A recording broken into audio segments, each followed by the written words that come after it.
Welcome friends. आज का topic है वाटर डिमांड के ऊपर। तो चलते हैं सीधा टॉपिक के ऊपर। तो वाटर डिमांड कई तरह के होते हैं, जिसमें पहला है डिमांड डोमेस्टिक वाटर डिमांड और दूसरा है commercial and industrial water demand. उसके बाद नेक्स्ट है water demand for fire fighting. तो चलते हैं पहले टॉपिक पे, domestic water demand. Domestic water demand में भी कई तरह के डिमांड होते हैं, जैसे कि ड्रिंकिंग पर्पस। तो ड्रिंकिंग पर्पस में देखते हैं क्या दिया हुआ है। इसमें the quantity of water required for drinking vary on the basis of age, type of work, season etcetera. कहने का मतलब एक क्वांटिटी ऑफ वाटर जो है वो रिक्वायर करता है पीने के लिए, vary on the basis of age, उम्र के ऊपर, टाइप ऑफ वर्क, काम के ऊपर, और सीजन के ऊपर भी वेरी करता है। उसके बाद आगे है ऑन एन एवरेज। अगर हम एवरेज लेके चलें तो normal climate condition a person need 2 litre water per day. मतलब कहने का मतलब है कि अगर हम एवरेज लेके चले तो नॉर्मल क्लाइमेट कंडीशन में पर हेड जो है वो 2 लीटर पानी जरूरी होता है। चलते हैं उसके बाद नेक्स्ट टॉपिक के बाद। उसके बाद अगला टॉपिक है कुकिंग। कुकिंग में भी पानी की ज़रूरत होता है, तो इसमें देखिए कितना पानी लगता है कुकिंग के लिए। तो दिया हुआ है the water required for cooking if, माफ़ कीजिएगा, the water required for cooking it depend upon the type of food to be cooked and the method of cooking.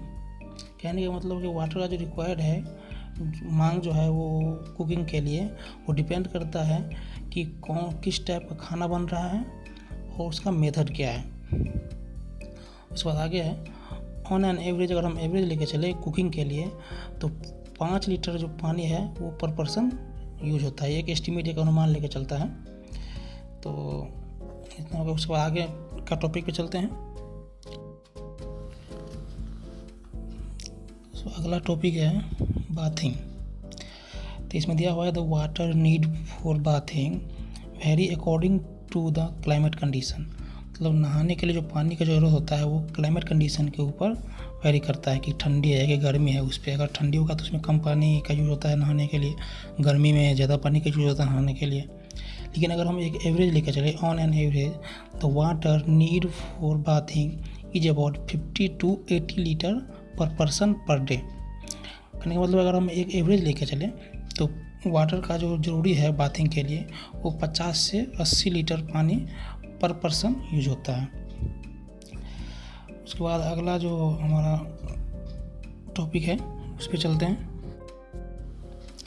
Next topic है सैनिटेशन। सैनिटेशन के साफ़ सफाई के लिए for personal sanitation about 50 to 60 litre पर person. मतलब personal जो साफ़ सफाई है खुद का, उसके लिए 50 से 60 लीटर पानी का पर पर्सन और पर डे जो है पर डे रिक्वायर्ड होता है। This water demand also has a variation from region to region. और ये वेरी करता है कि हम रीजन पे वेरी करता है कि क्या कौन से चीज़ को हम धो रहे हैं, तो उस पर भी ये डिपेंड करता है।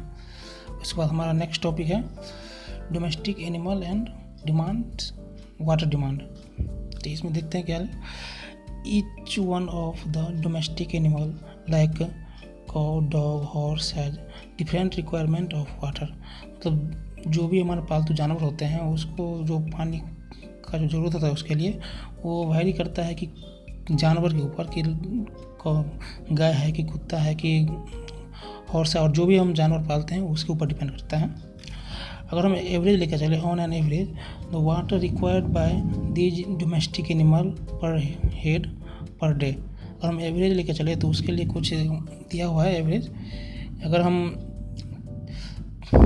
गाय और भैंस को पानी का ज़रूरत होता है तो उसके लिए 40 लीटर तक पर डे यूज होता है, एक अनुमान लेके चलिएगा। तो उसके बाद नेक्स्ट है हॉर्स। हॉर्स के लिए हमको 50 लीटर तक पानी यूज हो सकता है एक दिन के लिए। भेड़ और बकरी जो होता है उसके लिए 5 लीटर तक का पानी यूज होता है। तो हमारा नेक्स्ट टॉपिक है commercial and industrial water demand. इसमें है among the long list of commercial user of water maximum demand come from the commercial industry। कहने का मतलब है कि कमर्शियल जो इंडस्ट्री होता है, जैसे हॉस्पिटल, होटल, जहाँ पे पब्लिक रहता है, ज़्यादातर डिमांड वहाँ से आता है। जैसे कि हो गया हॉस्पिटल से आता है, होटल से, cinema house, school, hotel, sport club, जो भी है, ज़्यादा डिमांड पानी का जो वहाँ से आता है। नेक्स्ट है the need of water bye an industry depend upon the process of raw material, seasoning of the industry etcetera. कहने का मतलब है कि वाटर का जरूरी होता है इंडस्ट्री के लिए, वो डिपेंड करता है उसके रॉ मटेरियल पे, कि कच्चा जो माल होता है वो उसमें कितना पानी लग सकता है, तो उस पर डिपेंड करता है। उसके बाद सीजनलिटी ऑफ इंडस्ट्री पे भी डिपेंड करता है। उसके बाद नेक्स्ट है मैन्युफैक्चरी लाइक शुगर मिल, पेपर मिल, कॉटन टेक्सटाइल मिल्स, उसके बाद chemical factory etcetera have a very high depend of water. मतलब ये जो जितने भी जो फैक्ट्री है, ये इस सब के लिए पानी के बहुत ज़्यादा मात्रा में मांग होता है। उसके बाद नेक्स्ट है generally these industry have their own water supply arrangement. और ज़्यादा से जनरली होता है ये लोग खुद का अपना वाटर जो है अरेंजमेंट करके रखा था, सप्लाई के लिए खुद का अरेंजमेंट करता है, ताकि हमको कहीं और से ज़रूरत ना पड़े। उसके बाद हमारा नेक्स्ट टॉपिक है water demand for fire fighting. आग बुझाने में जो पानी का ज़रूरत होता है उसके लिए इसमें बताया गया है। तो दोस्तों मैं एक बात बताना भूल गया, हमारा चैनल को लाइक, सब्सक्राइब और कमेंट जरूर कीजिएगा प्लीज़। तो चलिए टॉपिक पे। For a city have low building. Low building की बात करें तो उसमें लगभग 2200 लीटर पानी की ज़रूरत होता है पर मिनट। और अगर हम हाई बिल्डिंग की बात करें तो उसमें लगभग 45 लीटर जो है पानी की ज़रूरत हो जाता है पर मिनट। उसके बाद अगर मार्केट प्लेस और पब्लिक प्लेस है तो उसके लिए लगभग 7650 लीटर से लेकर के 13500 लीटर तक का पानी पर मिनट जरूरी हो जाता है। उसके बाद हाई डेंसिटी वाला बिल्डिंग है, जैसे जहाँ पे बहुत ज़्यादा पब्लिक रहता है किसी बिल्डिंग में, या फिर मल्टी स्टोरेज जो बिल्डिंग है, उसके लिए लगभग हम 27,000 लीटर पर मिनट पानी की ज़रूरत होता है।